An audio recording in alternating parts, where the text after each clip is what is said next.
Diddy's ex wrapped up her testimony today after 4 grueling days on the stand. She might have a lawsuit too. Singer Don Richard testifies that Sean Diddy Combs hit Cassie Ventura with a skillet full of eggs. You got to go back to the drugs and the alcohol, man. The drugs and the alcohol, man. And those things will make you do strange things. What does it take to silence a courtroom? Don Richard's testimony about Cassie's alleged abuse by Diddy left everyone speechless. Get ready for the bombshell revelations that pulled the curtain back on an unimaginable reality. Diddy's ex wrapped up her testimony today after 4 grueling days on the stand. The defense hit her hard during cross-examination, asking her about a stint in rehab for PTSD, a rape allegation, and asking her to read explicit text messages from over the past 15 years. Richard accused Combs of sexual harassment, gender discrimination, and a hostile work environment. By being exposed to sex trafficking and sex acts, she also alleged that she was a victim of false imprisonment. In her suit, Richard stated she was seeking compensatory and punitive damages, as well as other costs, for post-traumatic stress anxiety and emotional suffering and financial losses she suffered as a result of Combs' alleged behavior. Combs has denied her allegations, his lawyer told E! News in September. Mr. Combs is shocked and disappointed by this lawsuit. Richard's testimony in Combs' ongoing trial comes 8 months after she accused the rapper in a lawsuit of subjecting her to years of inhumane working conditions, which included groping assault and false imprisonment. The lawsuit filed in September obtained by E! News stated.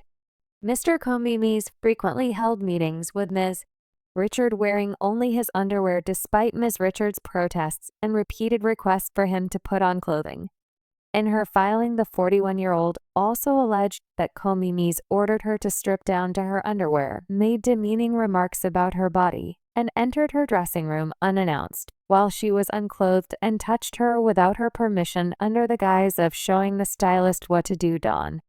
Don Richard's testimony hit the courtroom like a lightning bolt. A former member of Danity, Kane, the girl group created under Diddy's management, Dawn was more than just a former collaborator. She was a close observer of the inner workings of Diddy's world. This made her testimony one of the most critical pieces in the trial's first week. People expected that she might have a few insights to share, but the details she revealed left the room frozen in shock. What exactly did she say about Cassie's alleged abuse that silenced an entire courtroom? Dawn's connection to both Diddy and Cassie wasn't just professional, it was deeply personal. As part of Danny Kane, she worked closely with Diddy, meaning she interacted with him and the people in his orbit on a daily basis. Cassie, of course, was his longtime girlfriend, a relationship that many thought looked glamorous from the outside, but Dawn's testimony painted a much darker picture of what really went on behind closed doors. Her words added context to the years of whispers about abuse that had hovered around Diddy and Cassie's relationship.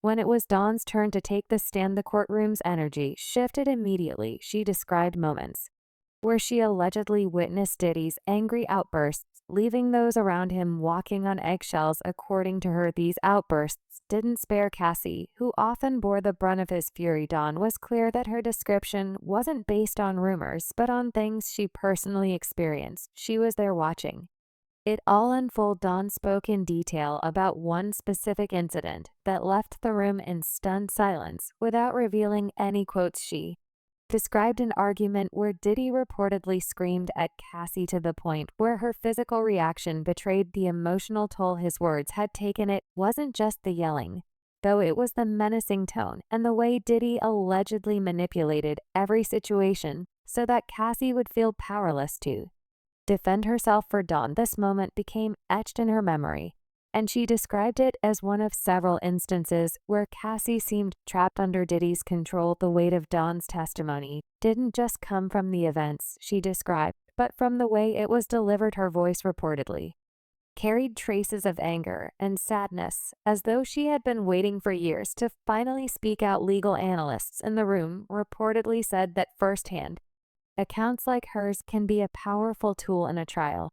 It's one thing to hear allegations in a general sense, but it's another thing entirely to have a witness recount specific events they observed for the jury. This sort of testimony brings the allegations to life in a way That's hard to ignore, and Diddy's reaction, that was another story entirely. As Don spoke, reporters in the courtroom described his body language as defensive, almost as though he wasn't prepared for her to be so direct. He shifted in his seat, his expression darkened, and he reportedly leaned over to his legal team during her testimony.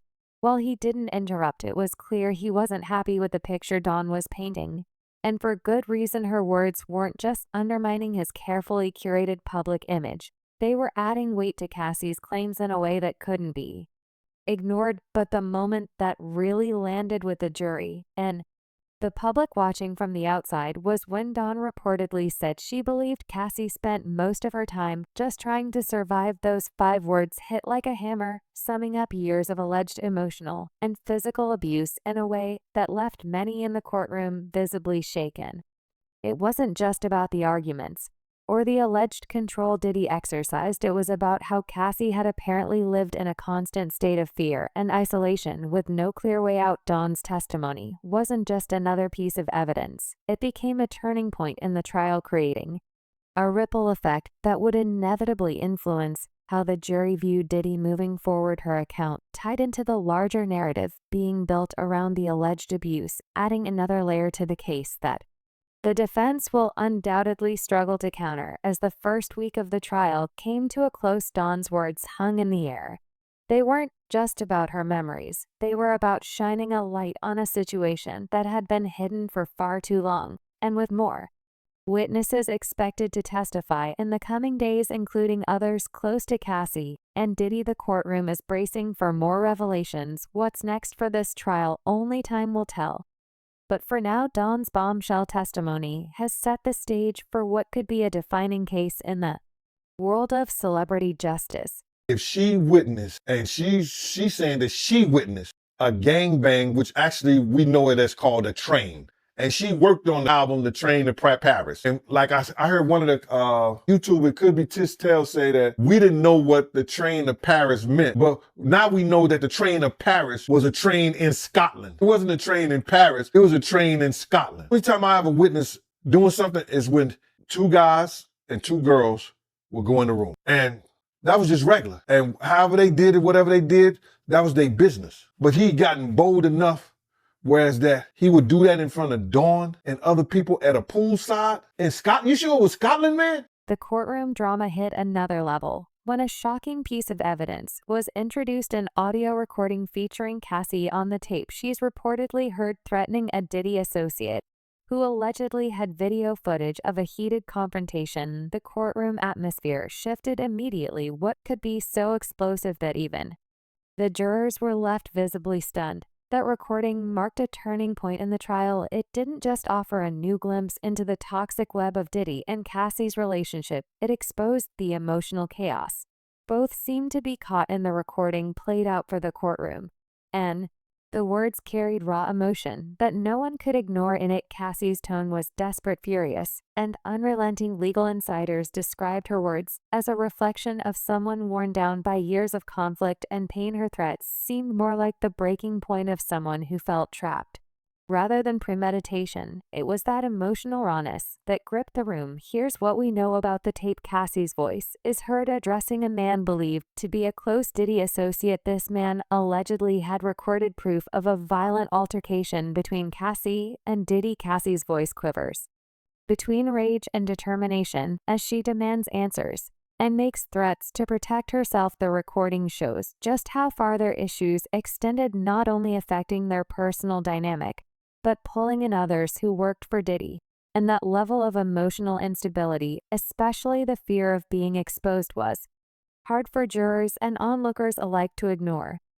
But why would Cassie be on such a precarious edge, threatening someone connected to Diddy? Experts following the trial suggested that moments like these aren't uncommon in abusive relationships. Years of manipulation, isolation, and emotional instability take a toll. People in these situations often reach their limit, manifesting behavior that might seem irrational to outsiders, but in reality is born out of relentless mental and emotional strain. One legal analyst even weighed in, saying the tape added layers of complexity to the ongoing narrative.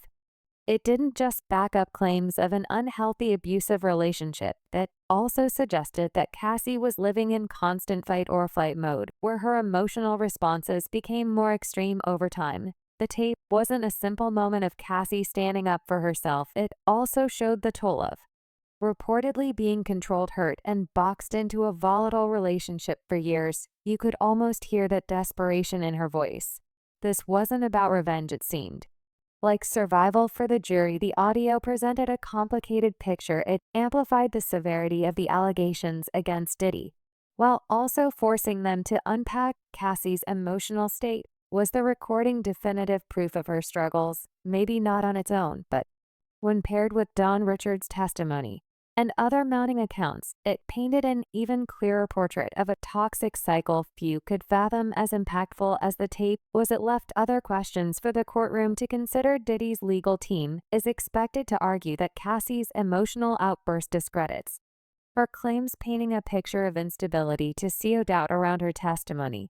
This strategy isn't surprising. Defense teams often resort to tactics like this when representing high-profile clients.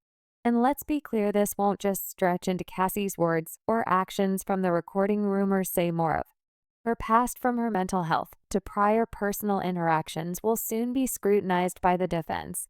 But here's the thing, the tape isn't just about one moment of anger.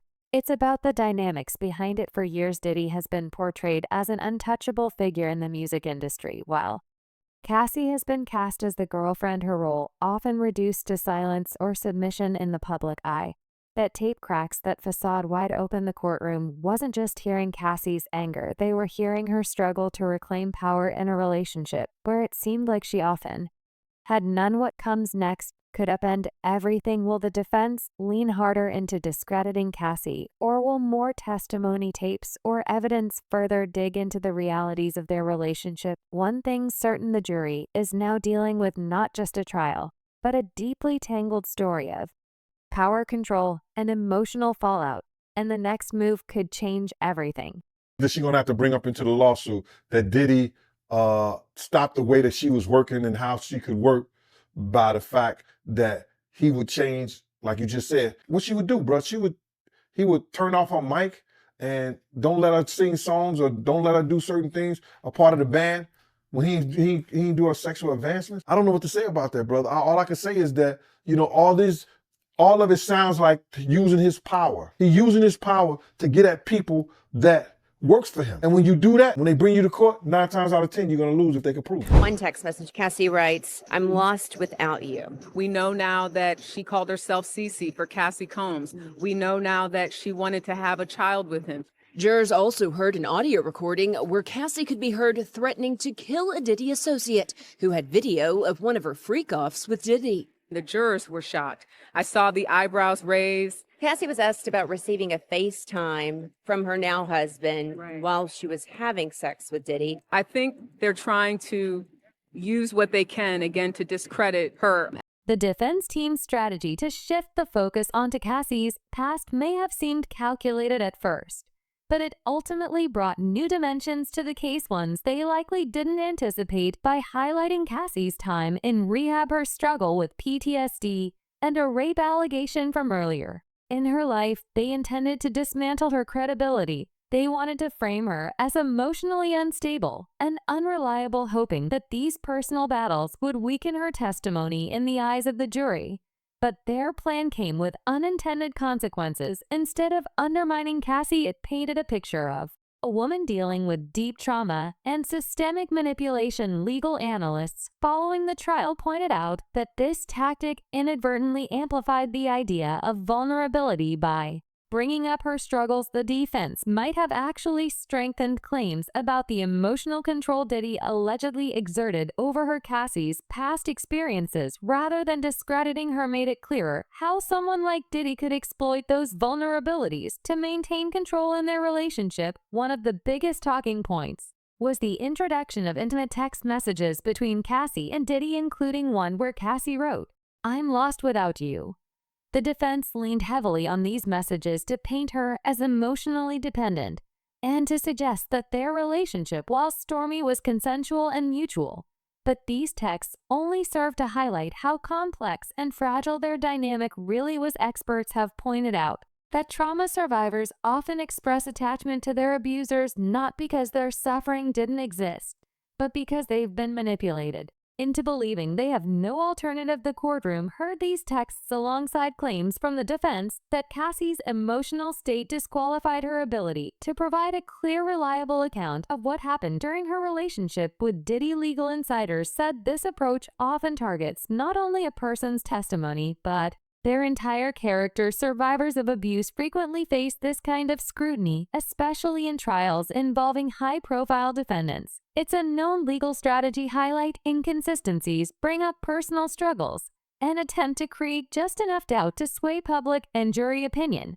But in Cassie's case, this tactic might have done more harm than good for the defense. Instead of poking holes in her story, it added depth to the narrative of someone who endured years of control and manipulation by forcing Cassie to relive and defend these moments from her past. The defense may have unintentionally drawn more attention to Diddy's potential manipulation, especially considering their stark power imbalance during their years together. Many who followed the case noted how these revelations about Cassie's mental health and personal history only added layers of believability to her allegations. Her battle with PTSD and her rehab stint were reframed not as weaknesses, but as potential consequences of living through an abusive, toxic relationship. Instead of casting doubt on her words, this particular line of attack seemed to invite questions about how much of Cassie's emotional pain was a direct result of her dynamic with Diddy. In presenting these arguments, the defense may have hoped to distract from earlier testimony and evidence,